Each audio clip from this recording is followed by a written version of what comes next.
Kemudian yang keenam kepada orang yang menipis-nipiskannya menjadi roti yang melintang panjang. Kemudian ketujuh kepada orang yang melekatkannya dengan kepanasan api.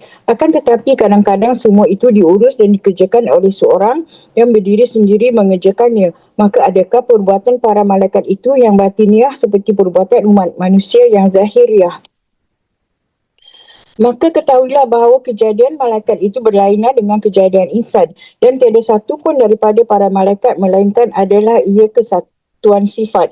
Tidak ada padanya sekali-kali campuran dan susunan. Maka tidak ada bagi masing-masing mereka melainkan yang perbuatan. Dan kepada itulah diisyaratkan dengan firman Allah Subhanahu Wa Taala. Dan setiap kami ini mempunyai kedudukan yang tertentu, iaitu surah Al-Safat ayat 164. Maka kerana itulah tidak ada di antara mereka itu lumba berlumba dan bunuh membunuh. Akan tetapi contoh mereka pada penentuan tingkat dan perbuatan masing-masing mereka itu seperti panca indera yang 5. Maka penglihatan itu tidak mendesak pendengaran dan mendapati suara-suara, dan siuman tidak mendesak yang 2 tadi, dan tidak pula keduanya itu bertengkar dengan siuman, dan tidaklah ia seperti tangan dan kaki. Ada sesungguhnya kadang-kadang menggenggam dengan anak jari kaki dengan genggaman yang lemah, lalu kaki itu mendesak tangan dengan yang demikian, dan anda kadang-kadang memukul orang lain dengan kepala anda, maka kepala itu mendesak tangan yang sebenarnya alat memukul. Naam, Masya Allah. Jadi beliau menjelaskan masih tentang nikmat dan anugerah yang dicurahkan oleh Allah Subhanahu Wa Taala kepada makhluk yang paling mulia, yaitu manusia. Allah Subhanahu Wa Taala menundukkan para malaikat untuk menguruskan makanan dan lain sebagainya. Tapi poin yang menarik perhatian saya adalah ketika mana beliau mengatakan kenapa para malaikat itu tak bergaduh, tidak saling berebut, tidak saling mengusik dan lain sebagainya. Kata beliau, dan ini sesuai dengan firman Allah Subhanahu Wa Taala bahwa illa maqamum ma'lum dalam Al-Quran. Tiadalah di antara malaikat di sisi kami kecuali telah memiliki makom-makom yang diketahui, maksudnya yang telah pasti. Sebab dia, kata beliau, sebab para malaikat ini dah tahu dah posisi mereka. Dia dah tahu Allah Subhanahu Wa Taala letak dia pada makom tu, dia tak akan melirik, dia tidak akan melihat, dia tidak akan mengingini tempat lain kecuali apa yang Allah Subhanahu Wa Taala telah letakkan mereka kasih. Mengapa mereka mampu untuk melihat dan mengetahui makom mereka dan mereka tak nak pergi ke tempat yang lain? Sebab mereka makrifat kepada Allah. Inti dia sebenar adalah pada pengetahuan mereka tentang Allah Subhanahu Wa Taala, makrifat mereka kepada Allah. Seperti itu jugalah keadaan yang perlu kita cari, ataupun perlu kita berada di tempat itu agar kita tidak saling bergaduh. Saya teringat malam tadi pengajian di Bahau, Maulana Sayyidi Syarif Syekh Yusuf Al-Hasani radhiyallahu ta'ala. Alhamdulillah saya hadir pergi berziarah kepada beliau. Banyak faedah yang diterima, di antaranya sama dengan apa yang disebutkan oleh Sidi Imam Al-Ghazali radhiyallahu ta'ala. Yang menjadi asbab kita asyik bergaduh antara sesama itu adalah kosongnya hati daripada mengenali Allah Subhanahu Wa Ta'ala. Sebab hati yang mengenali Allah Subhanahu Wa Ta'ala, dia tidak akan melihat dan melirik kepada makhluk. Dia akan senantiasa bersama Allah Subhanahu Wa Ta'ala. Maka bila mana dia telah mengenal Allah dan hati dia tidak melihat kepada makhluk, maka tidak ada alasan bagi dia untuk berebut, untuk bergaduh, untuk berkelahi, memperebutkan makhluk. Sama ada itu jawatan ke, kedudukan ke, pangkat ke, ataupun harta benda, warisan dan lain sebagainya.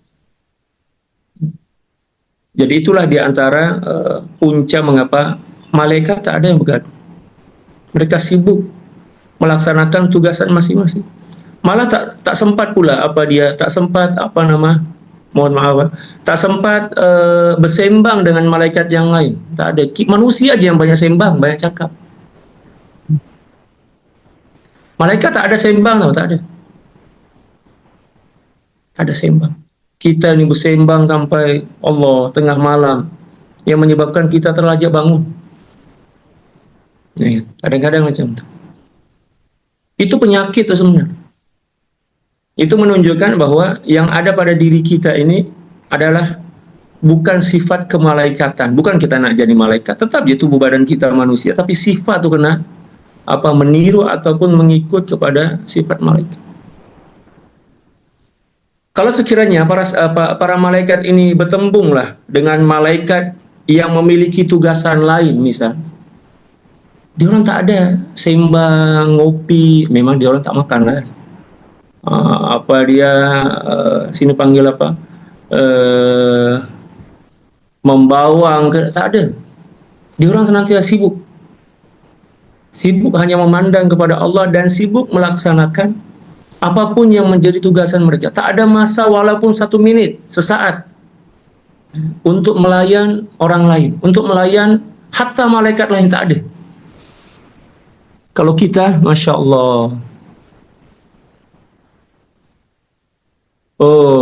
seimbang kita ini macam-macam lah. Ada yang mengarut, macam-macam lah. Lepas tu pula kita nak masuk syurga bigari hisab. Inilah mimpi di siang bolong kita. Jadi para malaikat ini sibuk dengan Allah Subhanahu wa taala sesuai dengan tugasan mereka. Lalu kemudian mereka seolah-olah tidak saling mengenal, padahal mereka bertembung. Hampir tidak dijumpai percakapan antara satu malaikat dan malaikat lain. Tak ada percakapan langsung. Mereka sibuk berzikir, bertasbih, sebab ibadat para malaikat ini tasbih. Allah. Dia orang seperti itu juga lah keadaan manusia yang telah sampai kepada makom tertentu. Ya. Mereka tak nak dah berkomunikasi, berinteraksi dengan manusia, tapi disebabkan kerana mereka ada jasad kasar, nih tubuh badan, di mana tubuh badan ini menuntut seseorang untuk makan, untuk minum, untuk bertanya di mana kedai kasih ini kat mana, stesen minyak kat mana, terpaksa. Nah, dan tidak pula malaikat itu seperti seorang insan yang berbuat dengan dirinya sendiri, menumbuk, meramas dan membuat roti. Maka sesungguhnya ini semacam pembengkokan dan kepalingan dari keadilan. Sebabnya ialah berbezanya sifat-sifat insan dan berlainan pengajak-pengajaknya. Sesungguhnya insan itu tidaklah kesatuan sifat, maka tidaklah ia kesatuan perbuatan. Dan kerana itulah sekali anda melihat insan itu mentaati Allah Subhanahu Taala, dan pada lain kali ia berbuat maksiat kepadanya, kerana berbeza pengajak dan sifatnya. Dan yang demikian itu tidak mungkin pada tabiat malaikat. Akan tetapi para malaikat itu menjadi tabiatnya taat kepada Allah Subhanahu Taala, dan tiada jalan bagi maksiat pada mereka. Maka tidak ragu lagi bahawa para malaikat itu tidak derhaka kepada Allah Subhanahu Taala akan apa yang disuruhnya, dan mereka berbuat apa yang disuruhnya. Mereka mengucapkan tasbih siang dan malam, tidak putus-putus. Yang rukuk dari mereka terus rukuk selama-lamanya. Yang sujud dari mereka terus sujud selama-lamanya. Yang berdiri terus berdiri selama-lamanya. Tiada beza pada perbuatan mereka dan tiada putus. Masing-masing mereka mempunyai kedudukan yang tertentu. Nah, dari sudut itu, memang malaikat menanglah lebih hebatlah dibandingkan manusia. Dari sudut itulah. Tapi dari sudut lain, sebenarnya manusia lebih memiliki peluang yang besar untuk meraih makom yang lebih tinggi. Sebab manusia ada nafsu. Manusia ada keperluan, manusia ada akal, lalu kemudian manusia pun ada jasad yang perlu dilayan, makanan, minuman, dan lain-lain. Jadi kalau sekiranya manusia mengambil peluang itu, dengan mengikut kepada hukum hakam syarak, dan itulah yang banyak berlaku di kalangan para aulia, maka kedudukan seorang manusia boleh lebih tinggi dibandingkan kedudukan para malaikat. Sebab malaikat ada nafsu. Malaikat tak perlu makan, minum, tak perlu berkawin, tak perlu semualah. Ibadah mereka satu arah aja. Satu jenis dia. Kalau kita memang tak ada had. Ibadah yang kita boleh buat tak ada had. Adapun ibadah mahdhah itu memang terhad lah. Adapun ibadah ghairu mahdhah memang tak terhad. Jadi kalau kita pandai dan juga bersungguh-sungguh mengambil peluang di mana Allah Subhanahu wa taala membebaskan kita untuk memilih ibadah mana satu yang kita nak amalkan untuk meraih kedudukan yang lebih tinggi di sisi Allah Subhanahu wa taala selain daripada ibadah mahdhah, mestilah kita kedudukan kita lebih tinggi.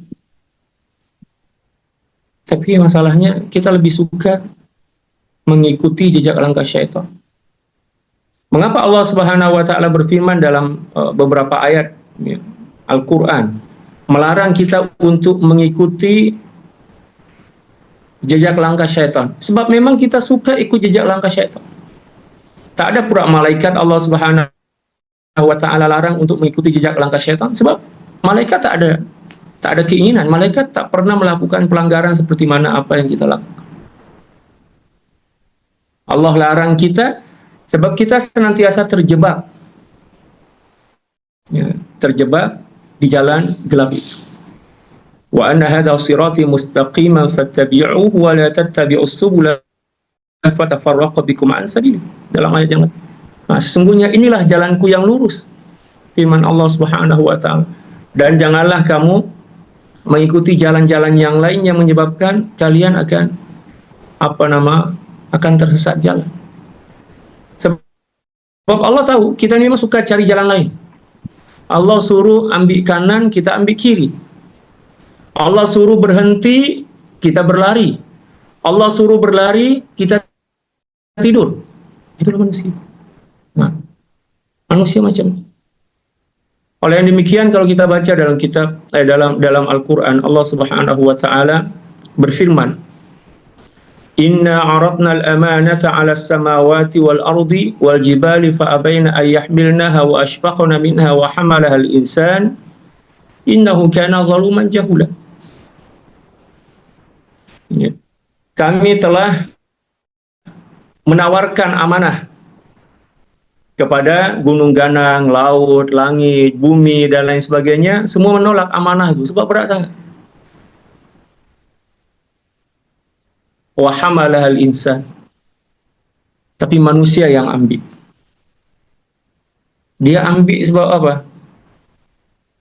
Ada kepentingan. Lalu kemudian Allah Subhanahu wa taala sifatkan mereka dengan mengatakan innahu kana zaluman jahula. Manusia ni adalah makhluk yang paling zalum. Zalum itu mubalaghah isim fa'il. Maknanya zalim sangat, zalum. Wazan dia adalah fa'ul. Kalau kita belajar sharaf, ghafur, ya. Kemudian afu dan lain sebagainya. Innahu kana zaluman jahulan. Dua sifat yang Allah sematkan kepada manusia. Yang pertama, zalum, sangat zalim. Zalim sangat. Dan mengapa Allah Subhanahu wa taala memakai wazan ataupun timbangan zalum ataupun fa'ul? Menunjukkan kasrah. Kalau kita belajar bahasa Arab, menunjukkan bahwa kezaliman itu senantiasa berulang-ulang habis-habis. Dan juga menunjukkan bahwa kezaliman itu bukan hanya tertuju pada satu arah. Kalau kita belajar sharaf itu kan, memakai wazan zalum, fa'ul. Kezaliman dia bukan hanya setakat satu arah. Dia membabi buta. Kemana-mana tempat.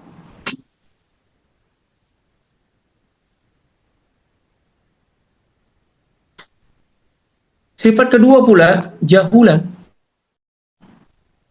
Kalau bahasa Melayu masih masih sopan sikit. Jahil, kalau bahasa Indonesia tak pakai jahil.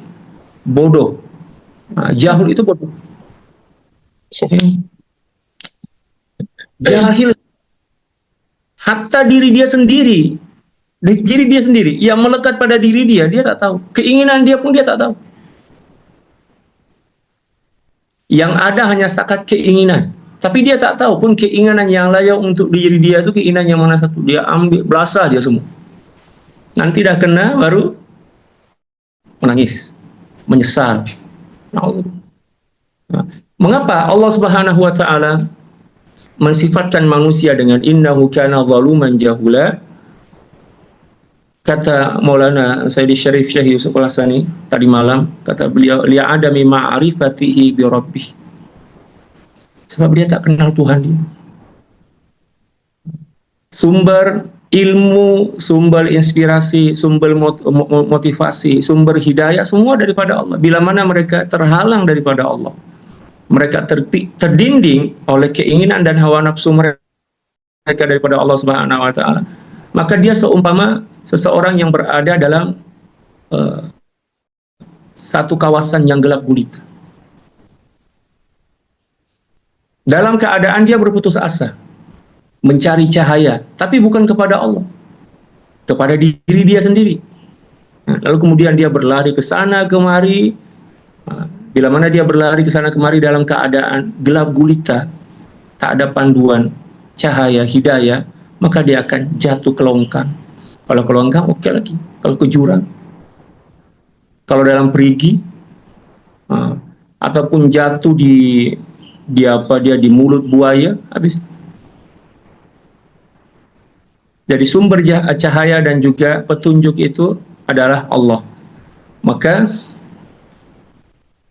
agar setiap langkah, gerak dan diam kita senantiasa berada pada kebenaran syariat, maka perlulah kita mengikat diri kita dengan Allah, mengikat zahir kita dengan syariat Allah Subhanahu wa taala dan batin kita dengan ma'rifat kepada Allah Subhanahu.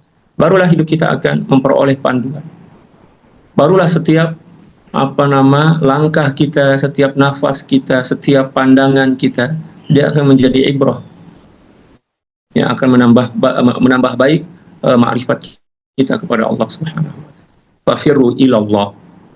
Berlarilah kamu menuju kepada Allah Subhanahu wa taala. Jangan berlari daripada Allah, tapi berlari kepada Allah. Nah, taat mereka kepada Allah Subhanahu wa taala dari segi cari jalan untuk menyalahinya itu mungkin dapat diserupakan dengan taatnya anggota-anggota badan anda kepada anda. Maka sesungguhnya anda manakala telah meyakinkan kehendak membuka pelupuk mata, nescaya tidak ada lagi pelupuk mata yang sihat, ragu-ragu dan berselisih. Sekali pada mentaati anda dan pada lain kali dengan derhaka kepada anda. Akan tetapi seakan-akan pelupuk mata itu menunggu perintah anda dan larangan anda. Ia terbuka dan tertutup yang bersambung dengan isyarat anda. Maka ini menyerupai dan satu pihak, tetapi ia akan menyalahinya dari lain pihak kerana pelupuk mata itu tidak mempunyai ilmu dengan apa yang timbul daripadanya, terbuka dan tertutup itu, dan para malaikat itu hidup yang tahu dengan apa yang dikerjakannya. Jadi ini nikmat Allah Subhanahu wa ta'ala kepada engkau tentang malaikat bumi dan malaikat langit, dan kepada engkau kepada dua malaikat itu pada maksud makan sahaja, tidak yang lain daripadanya.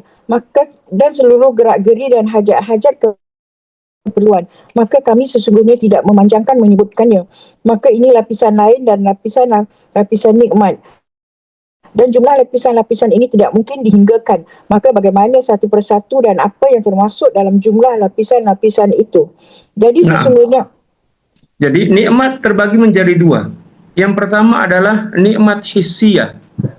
Nikmat hissiyah ini adalah nikmat yang nampak.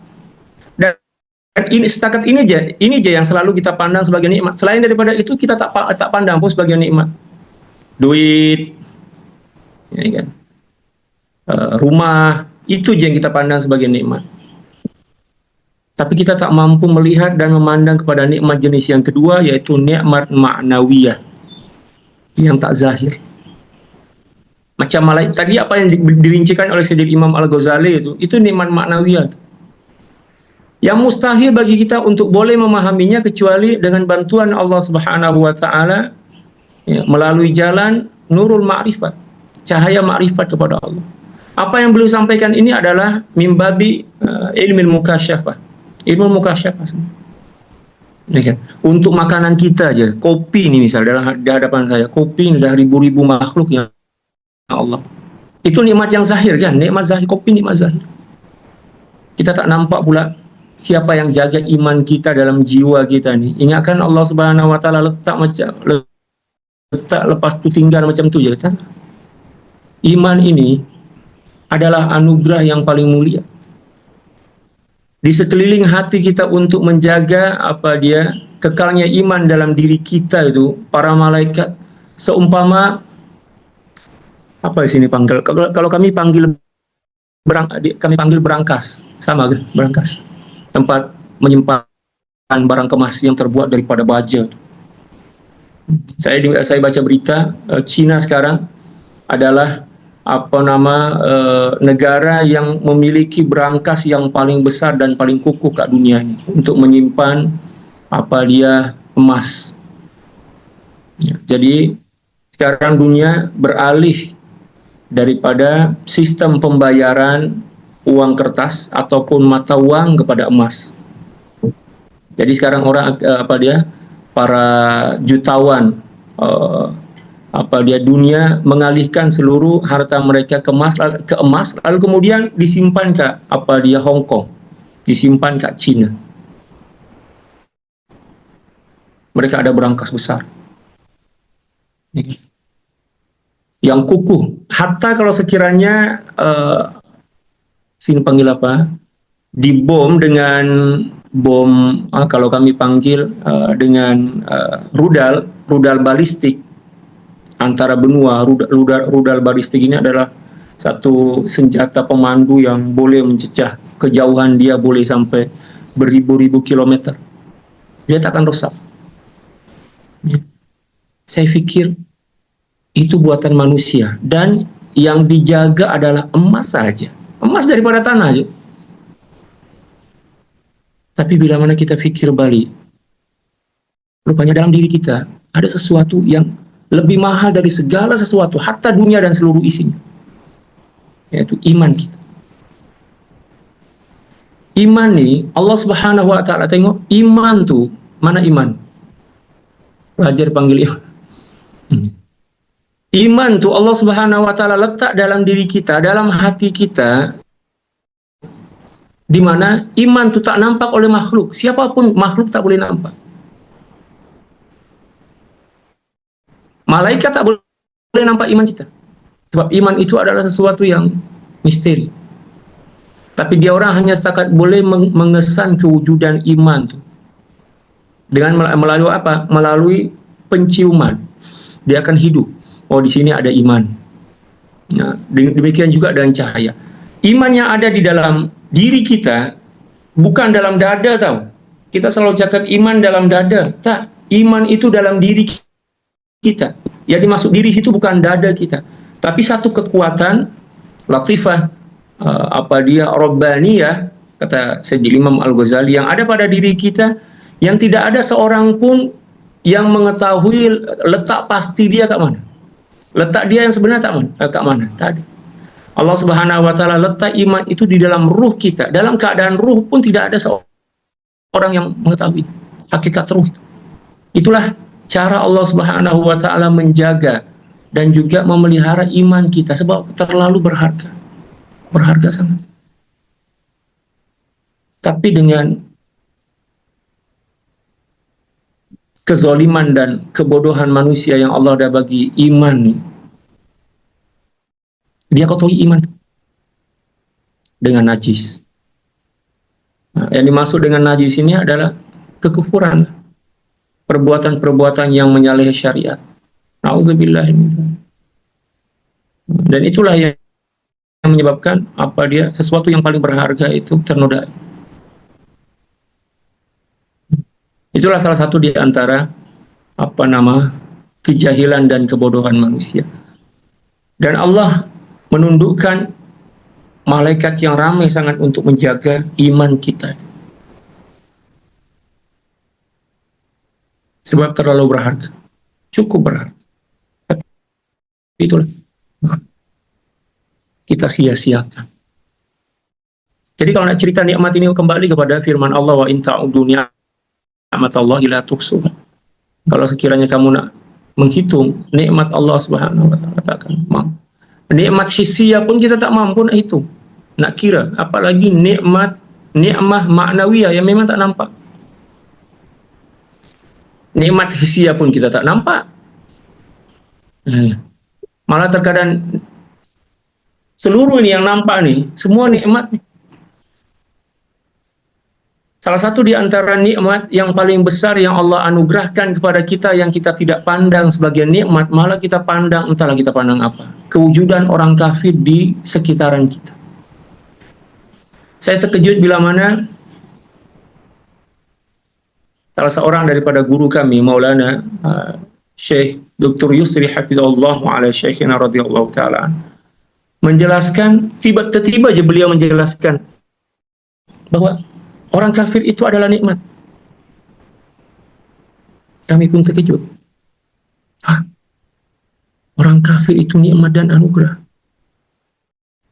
Beliau sedar yang kami terkejut. Kata beliau, korang tak perasan kewujudan orang kafir di sekeliling kalian, di sekitaran kalian, tujuannya adalah untuk mengajarkan dan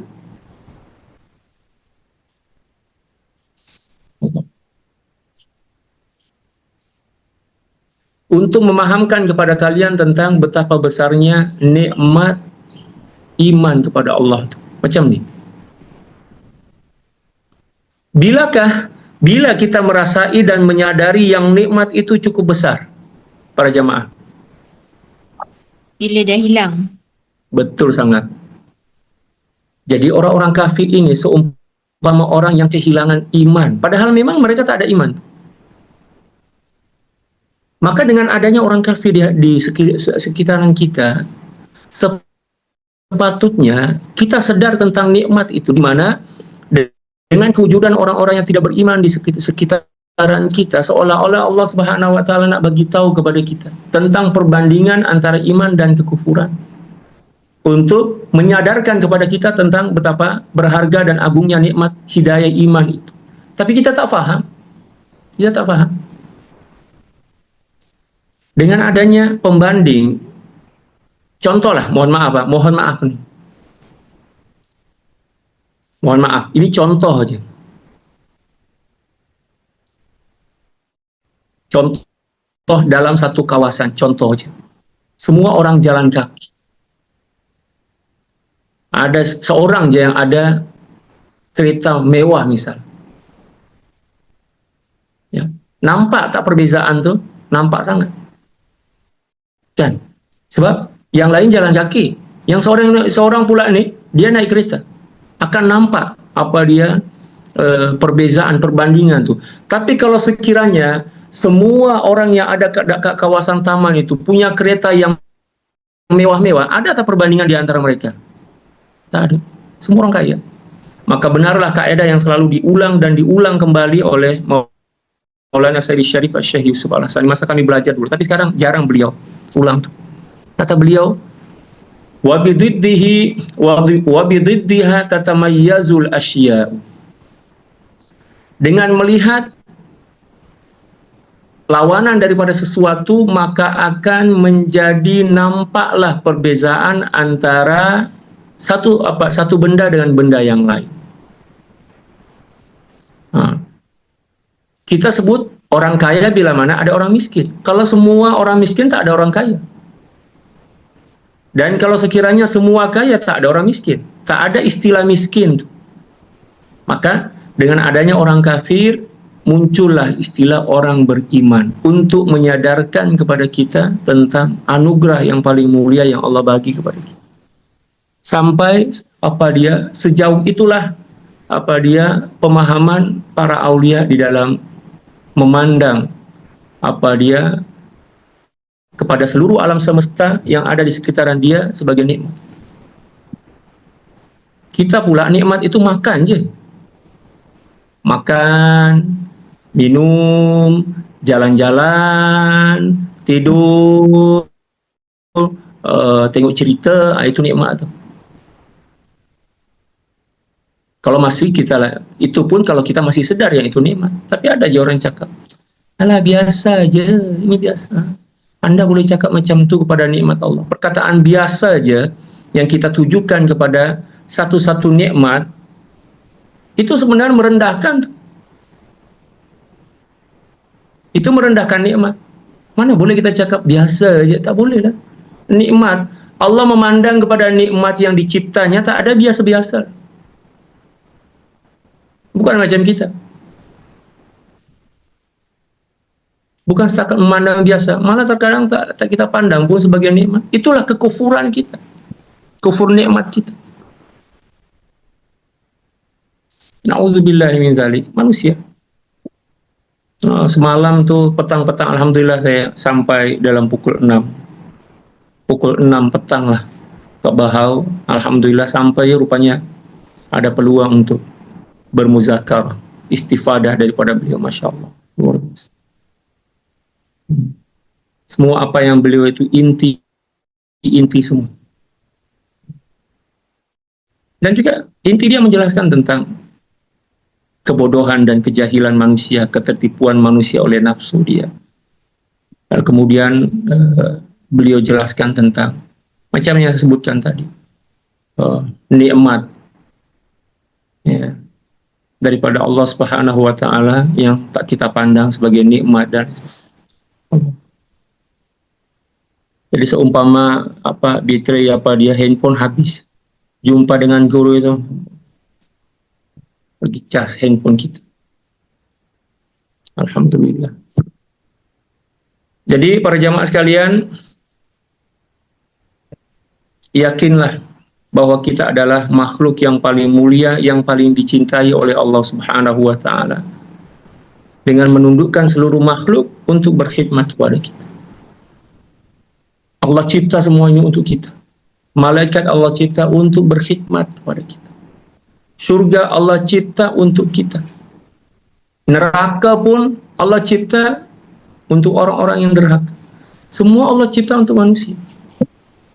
Tapi manusia berpaling daripada Allah Subhanahu wa Ta'ala, memandang kepada selain Allah Subhanahu wa Ta'ala, membantah, malah ya tidak jarang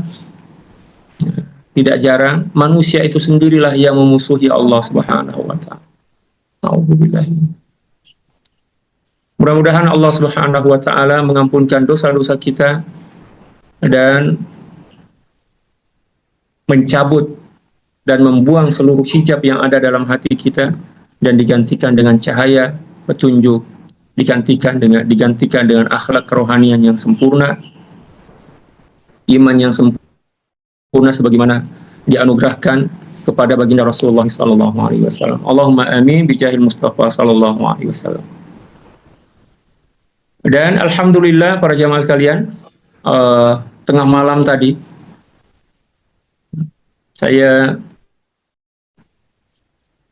memperoleh satu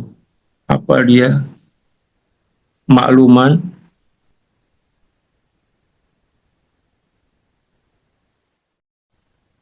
berkenaan dengan visa pelajar kita. Alhamdulillah dah siap dah. Alhamdulillah malam tadi siap. Malam tadi dihantar oleh pihak agen yang uruskan visa pelajar kita. Visa ini berlaku aktif ya selama 2 tahun. Nah, tapi visa sementara ini berlaku 3 bulan ya. Jadi sebelum 3 bulan dia orang dah kena pergi, sebelum habis 3 bulan dia orang dah kena sampai ke Indonesia untuk sambung visa 2 tahun. Alhamdulillah ya, diucapkan berbilian terima kasih. Orang selalu cakap beribu-ribu terima kasih. Ini berbilian-bilian terima kasih kepada para jamaah sekalian yang telah memberi bantuan tajaan kepada pelajar-pelajar kita, terutama untuk pengurusan visanya. Alhamdulillah dah siap, dan kita akan segera siapkan tiket pula. Saya akan cari tarikh yang sesuai tiket, lalu kemudian pendaftaran, demikian juga pembayaran asrama, dan juga keperluan-keperluan mereka seperti tilam. Orang nak tidur pakai tilam nggak? Mel, pakai tilam atau pakai ini aja? Kena tetap pakai tilam untuk menjaga kesehatan. Insya Allah kita akan segera siapkan, dan masih dibuka lagi peluang para jamaah sekalian untuk mencukupkan apa yang telah disebutkan, diumumkan di di grup kita itu. Mudah-mudahan usaha kita yang tak seberapa ini, tapi saya pandang ini bukan usaha yang tak seberapa, ini usaha yang Masya Allah. Sebab tujuan kita adalah untuk mewujudkan satu generasi, walaupun tak ramai, kemampuan kita setakat tiga orang, orang selalu cakap tiga ketul ya, 3 orang. Ya, mudah-mudahan daripada 3 pelajar kita ini, dia seumpama sumbulah itu seumpama benih padi. Walaupun hanya 3 saja, tapi setiap benih nanti dia akan tumbuh dan akan berbuah seperti mana yang disebutkan oleh Allah Subhanahu wa taala dalam Al-Qur'an. Maka alladzina yunfiquna amwalahum fi sabilillahi kamathali habbatin ambatat sab'a sanabila fi kulli sumbulatin mi'atu habbah wallahu yudha'ifu liman yasha wallahu wasi'un alim. Dia seumpama benih yang akan menumbuhkan pokok padi. Daripada pokok padi itu ada ranting-ranting, dan setiap ranting berbuah padi ya, sampai kepada sekurang-kurangnya 700 butiran.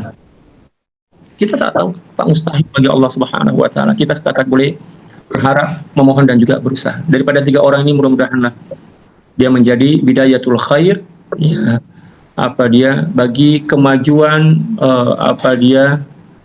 ilmu agama di negara kita ini, terutama ilmu agama yang terus diambil daripada sumber-sumbernya melalui penguasaan bahasa Arab. Mudah-mudahanlah kita doakan, moga-moga para pelajar kita tetap istiqomah, bersungguh-sungguh, dan juga boleh mencapai apa yang dicita-citakan, insya Allah. Jadi diucapkan jutaan terima kasih kepada para jamaah sekalian.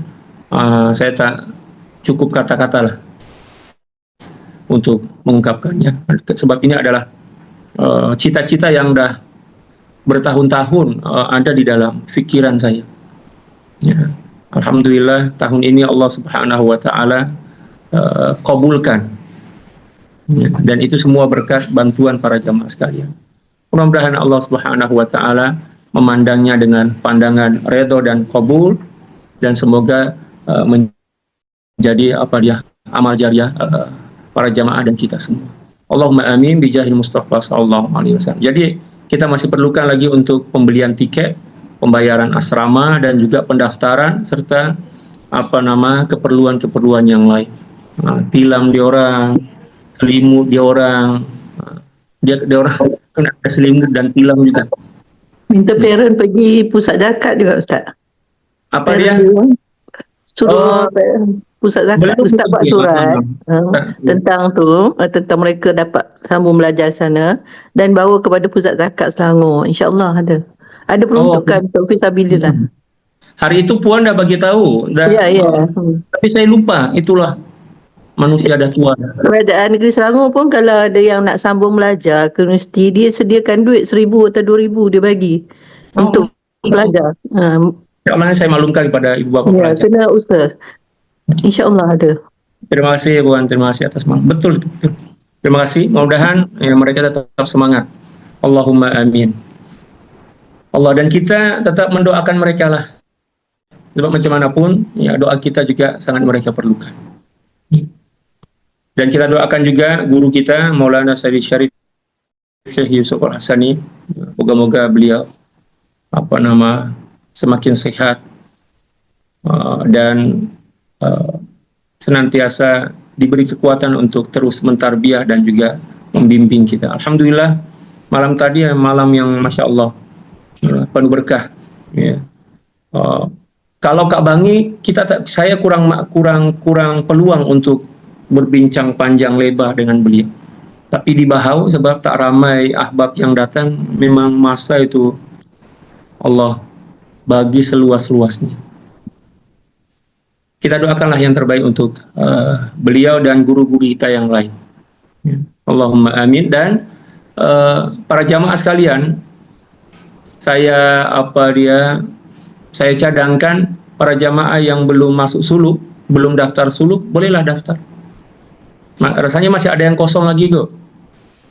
Sebab malam tadi Ustazah Kausar ada bincang juga, kami kumpul Ustazah Kausar, saya dan lain sebagainya. Nah, rasanya masih ada lagi yang kosong. Wallahu alam, nanti boleh tanya, ambil peluang nih, peluang. Sebab suluk yang kita lakukan itu latihan aja.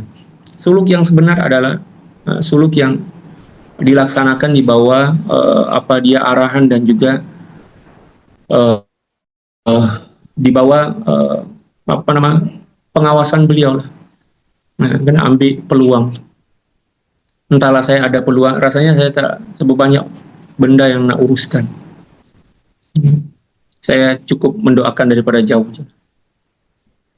Wallahu a'lam bishawab. Cukup sekian. Wallahul muwaffiq wal hadi ila sabilir rasyad wal afu minkum. Assalamualaikum warahmatullahi taala wabarakatuh. Terima kasih.